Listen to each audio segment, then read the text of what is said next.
Have you ever thought about what makes a tiny home a luxury tiny home? And is a luxury tiny home worth the money? Hello, my name is Alaska. I'm a tiny home dweller and the owner of the Tiny House Concierge. I help people buy, sell, and understand tiny houses. Here we have a luxury tiny home that I'm listing for a client up in Sisters, Oregon. Today I'm going to take you on a tour of this gorgeous tiny home and break down the elements that warrant that luxury label.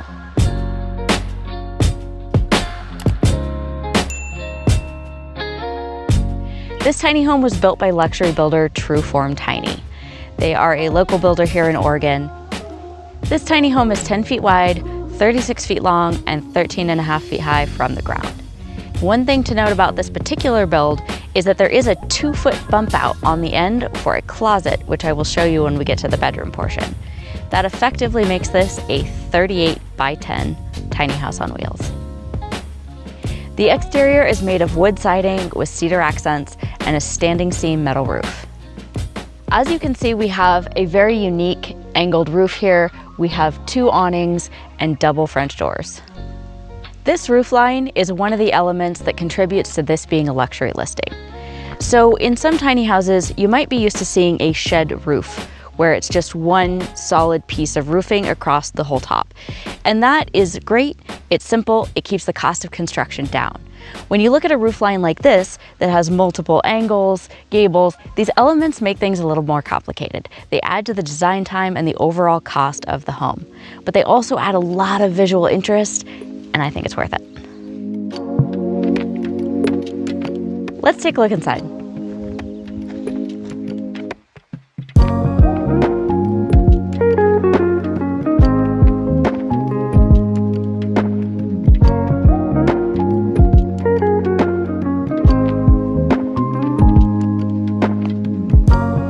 Welcome inside. This modern farmhouse is approximately 360 square feet and is the Villa Max model by TruForm Tiny. Luxury can be a tricky thing to define, but we're going to look at 5 categories as they relate to tiny homes to understand what warrants that luxury label. Those include the trailer, roof lines, appliances, finishes, and specialty custom features.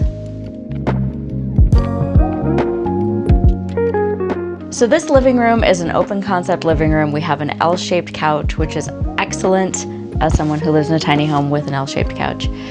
This is excellent for relaxing, also having guests over because you can actually see each other. We have a rattan chandelier up top here to add some drama, and you'll also notice that we have these beautiful fir beams to add visual interest.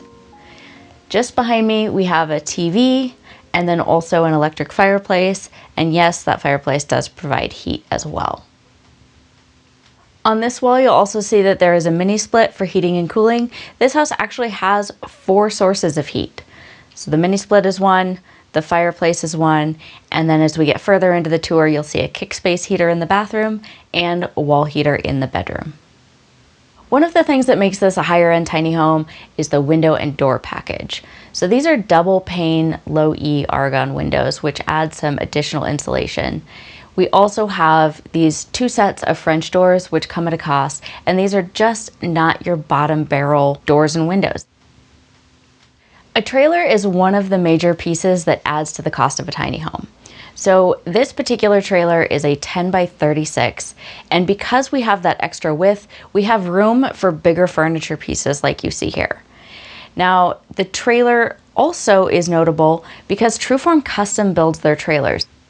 Now, it's important to note that in tiny home world or in movable dwelling world in general, some trailers, and often the ones we see historically associated with park model homes or manufactured homes, are more what I personally call point A to point B trailers. They're not really intended to be on the road much. They're really just to get it into place 1 or 2 times in its life. Then we have builders like TruForm who are building a heavy duty trailer that is not only intended to last decades, but it's also going to allow you to move confidently however many times you need to. This kitchen is an excellent example of what makes a high-end tiny home. In here, you'll see premium finishes, luxury appliances, and custom features. This island is a showstopper. We have quartz countertops, and then we also have this custom cabinetry that you'll see here. So this is heavy cabinetry. We have a premium finish, pull bar handles, and under here we have some bar stools for dining. If we move this way, you'll see some beautiful butcher block countertops. And right here we have a Fisher Paykel drawer dishwasher. Now, this is the exact model I have in my own tiny home, and I will tell you, it is so silent. You have to put your ear up to it to make sure that it's running. This is the best of the best. Is it inexpensive? No. Is it worth it? Absolutely. Moving over here to the sink, we have this gorgeous farmhouse sink. This faucet is a good example of a premium finish. This is just not your average stainless steel simple faucet. Can you do that? Yes. But in a luxury tiny home, you're looking for that detail, a little more depth. So in a lot of builds, you'll see some just IKEA cabinetry. In a TruForm build like this one, you're going to see custom built cabinetry, which is great because you can really maximize every inch of space. So this right here is a great example. This is actually a pull-out pantry, which is just built to be the exact perfect size for over here to the left of the stove. Up here, you've got some other cabinetry that's just making use of every possible square inch of space. Over here, we have a beautiful 4-burner propane range that's the perfect size for a tiny home. The model is Prestige by Unique, and then we also have this beautiful vent hood above it. One of the things that I notice in this home as a tiny home dweller is up here above these cabinets, the builder could have built that all the way to the ceiling. And by not doing that, they've created a few opportunities. One, for storage, but also for decor and airflow to the rest of the house. As someone who loves to cook, I am obsessed with this kitchen. We have an incredible amount of counter space, but we also have really solid pivot distance. So I can come here to the fridge, turn around, I'm washing things, and then I can immediately go right into prepping and finally plating. All I need to do, slide the plates over into position, and we're ready to eat dinner. One of the fun things about having a 10-foot wide tiny home is that you get an actual hallway. In this hallway, you'll notice some beautiful grid windows that add an abundance of natural light. And down here on the floor, you'll notice a beautiful hickory engineered hardwood. And that leads us into the bathroom. In this bathroom, the first thing you notice is this beautiful hanging barn door. Now, this was custom built by TruForm. This vanity was also custom built. So this is the kind of thing that you can expect from a luxury builder, that you're not getting something that's just purchased from Home Depot or IKEA or Lowe's and popped in there. This is actually built with intention. The intention here is to maximize all the available space. So as you can see, this top part here, this counter area, we have a lot of surface area for a sink. And this is gonna allow you to put hair tools, makeup supplies, candles, soap, the towel, anything you need, which is key in a small space. We also have multiple kinds of storage. We have doors here, we have drawers here, and then we have little baskets that get tucked beneath at the bottom. Down here at the very base of this vanity, there's a toe kick heater, and that is heat type number 3 in this tiny home with 4 types of heat. This Cinderella Freedom incinerator toilet is one of the most expensive pieces in the entire tiny home. This toilet retails for $4,400, and that is before installation. Now, this is a great option if you're planning to go off grid. This tiny home has actually been double plumbed, and what that means is that you can use this Cinderella incinerating toilet, but if you have the option later down the line to park where you have sewer or septic available, you can easily switch this toilet out and put a traditional toilet in. And that's because the plumbing infrastructure already exists to swap out each toilet. In this tiny home, you won't find a bathtub, but you will find a very spacious shower. You'll also notice that in the shower there is a matte black shower head with a detachable shower wand. Next, I'll show you the loft. This is a gigantic loft for a tiny house. It's also kind of a unique L-shaped configuration and has an elevated pitch where you can have a little bit more headspace off to the side. This area over the bathroom is a unique flex space to be used any way you like. The current owners have it for some additional clothing storage. What's featured here is a queen size bed, but as you can see, there's plenty of room if you wanted to put in a king. In the back of this flex space, you'll see a Lunos air exchanger. That's that white box. Now, tiny homes have a much tighter building envelope, and that means that while that is great to keep the weather and the elements out, it also means that maybe a house doesn't breathe as well. So one of the things we can do to combat that is to add an air exchange system. Now, this does add to the cost, but in a luxury tiny home, you put in the good stuff. If you thought these railings were nice, well, that's because they are. These are another thing that TruForm Custom makes. These railings are not only extra durable, but they're also visually pleasing. Over here we have more custom cabinetry that is built into the steps and maximizes every square inch. Some might refer to this as the laundry area. We have a beautiful pull-out folding table that tucks away when not in use, and then the Splendide combo unit washer dryer. In here we have the main floor bedroom. This main floor bedroom is a cozy but spacious sanctuary. In here you'll see a queen size bed and warm globe lights to set the mood. Out here we've got a beautiful view through the French doors. Now, one thing to note about this main floor bedroom is that in a tiny home, just because you have a main floor bedroom doesn't mean it's necessarily a usable one. This is a highly functional main floor bedroom for multiple reasons. But my favorite is that you can move easily all the way around the bed. And this makes changing linens, getting dressed, or just generally moving around easier. One of the things that sets this tiny home apart as a luxury tiny home is this built-in cabinetry around the bed area. This allows you to have storage and keep things easily accessible. We also have this massive closet. This is a highly unusual situation for a tiny house on wheels, but here we are. Again, these are custom barn doors. The reason we can fit a closet here is because of the bump out.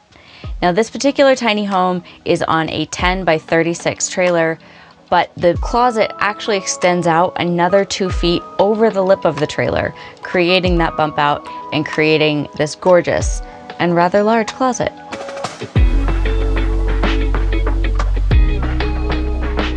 Now that you've had a chance to see what makes a tiny home a luxury tiny home, let's dive into the price. So, got on my calculator here. Now, this home, to build it new, is $248,000. And that includes the upgrades that you see throughout this home. But we also want to account for the deck, the gutters, the skirting, and the aftermarket upgrades that the owner added. So all in, with those things included, the cost to recreate this home is $260,000. However, this is a secondhand home. It's a secondhand sale, which means that you get a discount. And in fact, this exact home is now for sale for $179,000, which means it's $80K under retail. But what is that per square foot, and is it worth it? So we're gonna get out the calculator here. I'm gonna do 179,000, and I'm gonna divide that number by 360 because this is a 10 by 36 trailer. That brings us to a price per square foot of $497, or about $500 a square foot. Now, there might be some of you out there that think that number sounds ridiculous or even offensive, but let's break it down a little bit further. And first, we have to understand that cost per square foot is only one method of determining the value. It's not always the best method to use. And with tiny homes, it gets particularly tricky, and here's why. So with a tiny home, like with a traditional home, still needs all of the expensive parts. Plumbing, electrical, appliances, certifications, all those expensive parts are still in a tiny home. What is actually inexpensive or least expensive is the square footage in the middle of the living room floor. But that's the part that the tiny homes don't have. So this is where in a traditional home, that cost per square foot gets diluted. And this is where in a tiny home, it doesn't, which raises the cost per square foot to that number that really freaks people out. The other thing I want you to consider is that tiny homes on wheels, like other structures that have historically been on wheels, it's built on a trailer. And homes that are on trailers have often been viewed through the lens of stigma. Well, we have some people that look at a tiny home and think that $500 per square foot for something that's built on a trailer is insane. There's also another lens that I would encourage you to look at this through, and that's the custom home building lens. So how much do you think it should cost for a custom home? One with high-end finishes, luxury appliances, and custom pieces like this island you see here. So when we look at it through the lens of a custom home, all of a sudden that number doesn't feel quite the same as if we look at it through that lens of stigma. For some people, building a custom home of a traditional size might be out of reach. That could be many hundreds of thousands of dollars to accomplish that. And a tiny home could be the opportunity to have your craftsman custom home, but at a square footage that works for your lifestyle and at a price tag that works for your budget. Is the only point of a tiny home to be a more affordable housing option? Or are there other benefits to this lifestyle to be had beyond that? And what's affordable to one person may not be affordable to another person, and what is out of reach may be well within reach for someone else. So there's not a one-size-fits-all answer in the world of tiny homes. So the best thing I can think of to say is it worth it to you? If you'd like to learn more about this tiny house or my other secondhand listings, you can do so at tinyhouseconcierge.com. If you'd like to check out my personal tiny house, which I think is luxury, there is a sauna, and you can watch it right now by clicking the video on the screen.